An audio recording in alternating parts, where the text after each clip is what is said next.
Let's talk about visualization. Most people respond well to visualizing goals and their future. Remember, 70 or 80% of the population of the world primarily relates to a visual representational system. When they think of things that are in their present or past or future, they prefer to make pictures in their minds. They also prefer, as you know, to talk in terms of visual concepts, things you can see. So they use words that relate to that. So, since most people respond well to this, you can get a lot of mileage from using visualization with your clients. And the way to do this is just by having them do what they probably already do anyway, visualizing things. Think about this. Think about when you're going to do something. Let's say you're going to give a speech. Do you tend to visualize what might go wrong? Do you tend to make pictures in your mind of the things that might not quite go right? Well, what happens when we do that? When we do that, of course, we set ourselves up for, at the very least, anxiety. And sometimes we set ourselves up for failure. Sometimes we set ourselves up because we live into that future that we've created just in our minds. It was a fantasy future. It's something that didn't exist yet, but we imagined it so much that when it came time for it to actually happen, it didn't go the way we wanted it to go. It went the way we visualized it, the way we imagined it. So it's very important to make productive, positive, and powerful pictures in your mind. So I want you to start doing this immediately, and I want you to work with your clients to do this.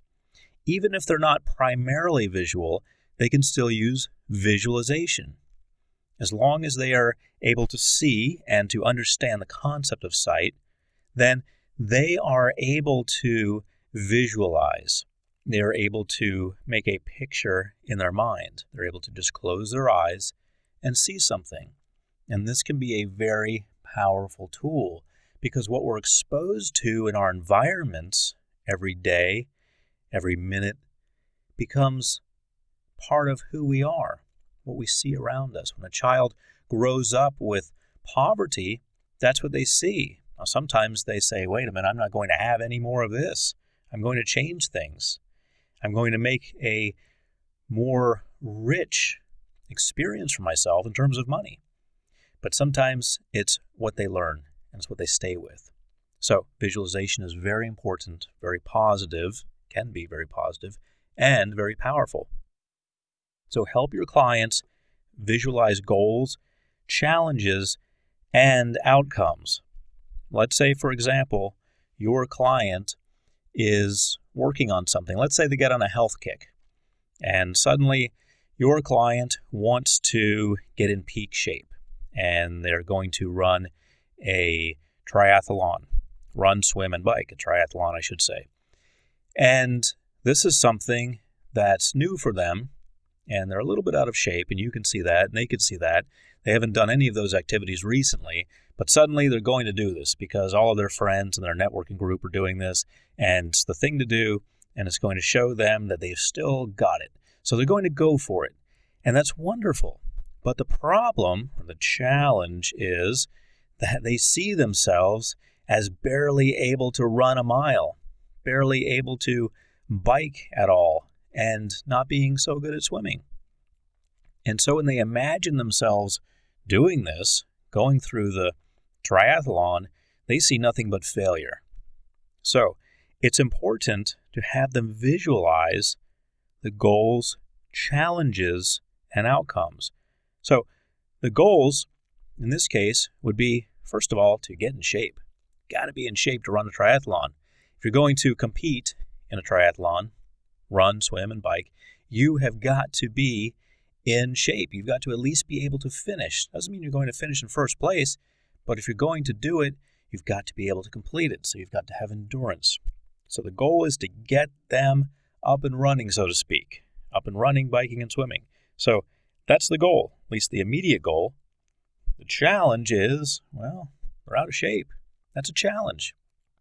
But they should visualize themselves overcoming the challenge, not just going through it and kind of, making the best of it and panting the whole time, but overcoming it, getting through the challenge successfully and having a wonderful time doing it. And the outcome in this case is, well, it could be a number of things, but ideally the outcome is finishing at a reasonable placement. Maybe not first, second, or third, but at least not finishing last. So the outcome, it may vary. The outcome is probably to finish somewhere in the middle. Now that's if they haven't run a triathlon for a while. I keep saying run, but you know what I mean. Run, swim, and bike a triathlon ever or in a long time, or they're completely out of shape. A more reasonable outcome, if they are a triathlete, would be to finish in one of the top places, if not the very top. So you've got to have them focus on these things through visualization. And this helps prepare them for any situation. So really, in the grand scheme of things, unless they make their living off of triathlons, they're not going to get much mileage, pardon the pun, out of doing this. But then again, they are. They may not be a person who's going to be on a box of Wheaties after the triathlon saying, yes, it was difficult, but I overcame, and now I'm glad that my country accepts me as the top triathlete. That's probably not what awaits them on the other side of this. Probably what awaits them on the other side of this is a hearty congratulations from their significant other, a round of applause from their friends, a little recognition they can put on a website somewhere, things like that.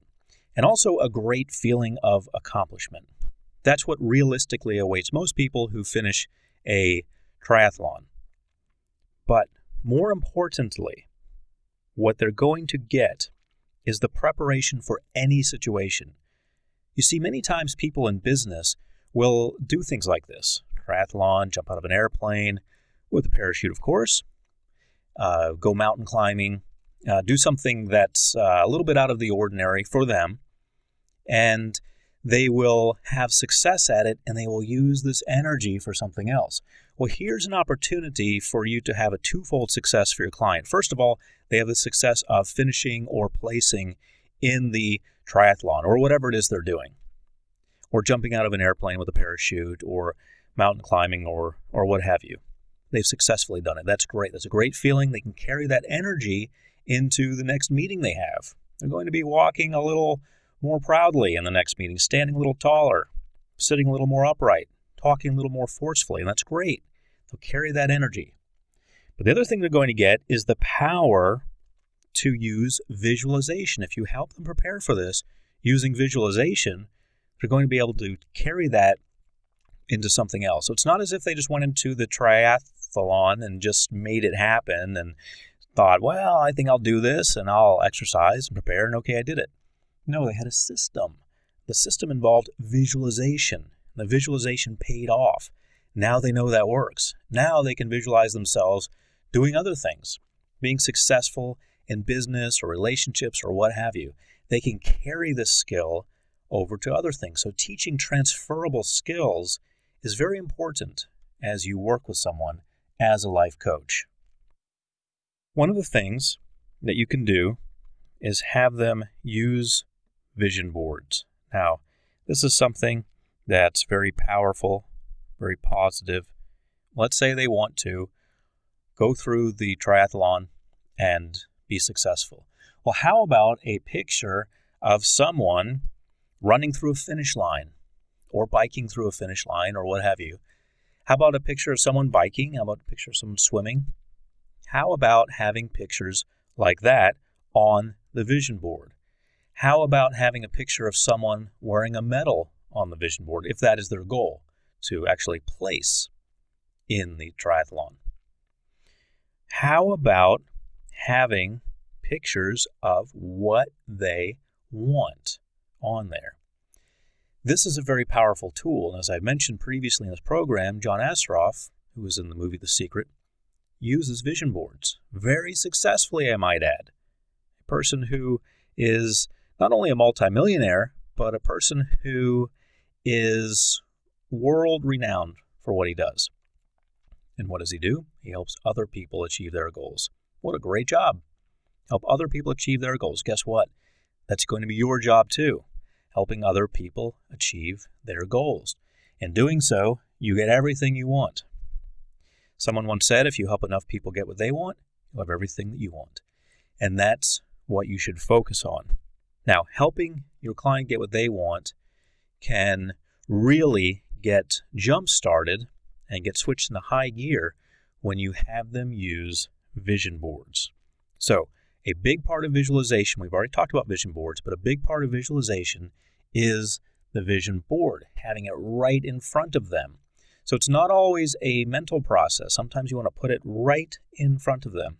Well, what happens when you do that? What happens when you put it right in front of them?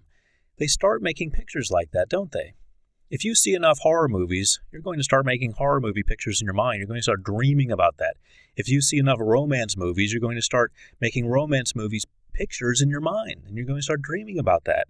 Well, once you prime the pump, once you get this in front of them enough, they're going to start making pictures like that of success in their minds, and they're going to start dreaming about that. Guess what happens next? That becomes their reality. They start living into that future. They start looking for opportunities to win because their subconscious mind becomes programmed for success. They've seen so much of it. They've dreamt about it. They've felt it, physically felt it in their bodies. They start feeling it, and then they make it happen.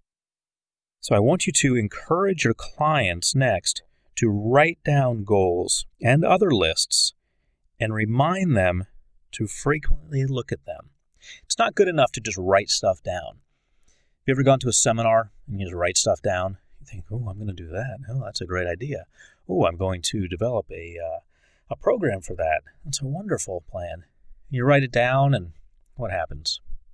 A couple years later, you find that notebook, and you look at it and you think, oh, that was a good idea. Oh, I didn't ever follow through with that. Wow, that was nice. Well, what happened? You probably flew home from the seminar, put that notebook somewhere, and carried on with your life. Because when you're in the moment in a seminar, you're all pumped up. You're thinking, yes, I'm going to do this. Yes, this is great. Then what happens? Quote unquote reality sets back in when you get back home. Maybe the significant other, kids, job, clients, whatever it may be, it all kicks back in. And unless you have a plan, unless you've scheduled it, it usually doesn't happen. And it comes up years later and you look at it and you think, that's a nice idea, but I'm doing different things now. Or maybe I'll look at that again sometime. And what happens? A year later, you look at it again. Okay, so encourage your clients to write down goals and other lists and remind them to frequently look at them. It's kind of like going to the seminar and then actually looking at your notes when you get home. Frequently, not just every now and then, not 2 years from now, frequently. So they're writing down what they want, and they're looking at them.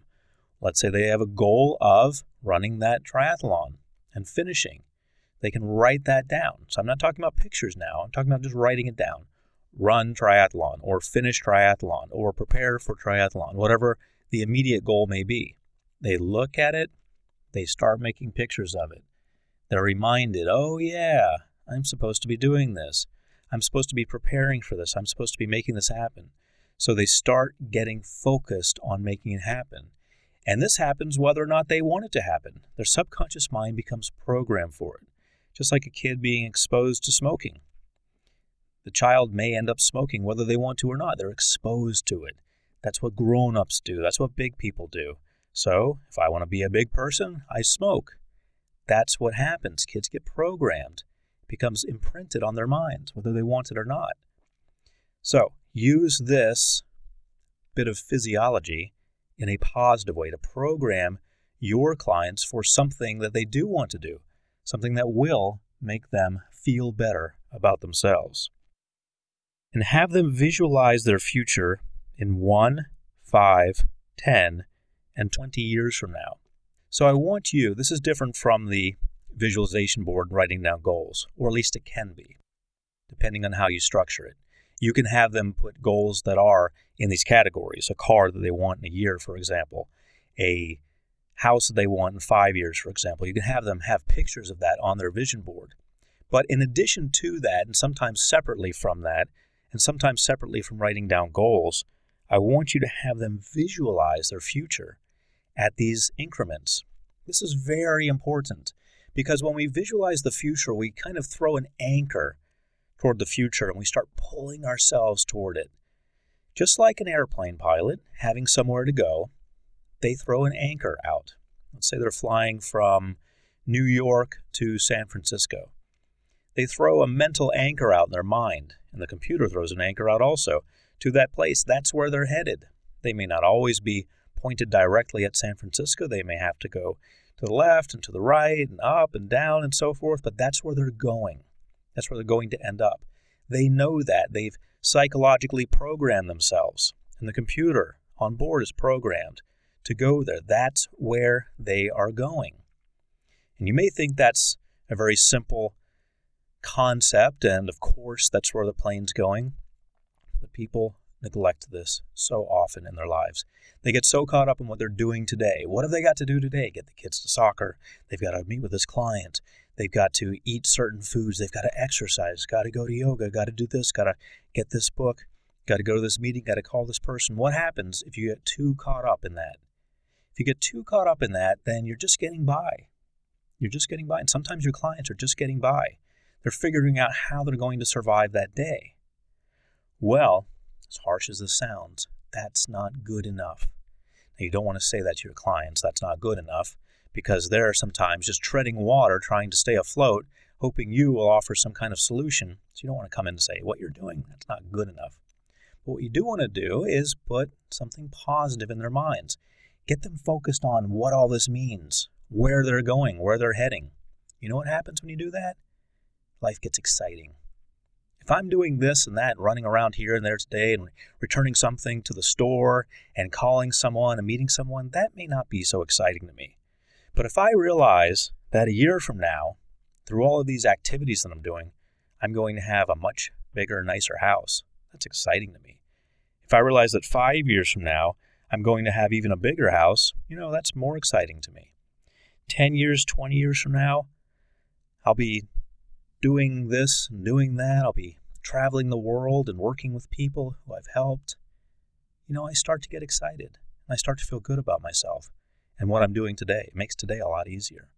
So, whatever it is that they want, maybe it's not a house or a car or anything like that. Maybe they just want to help a lot of people. That's what I like doing.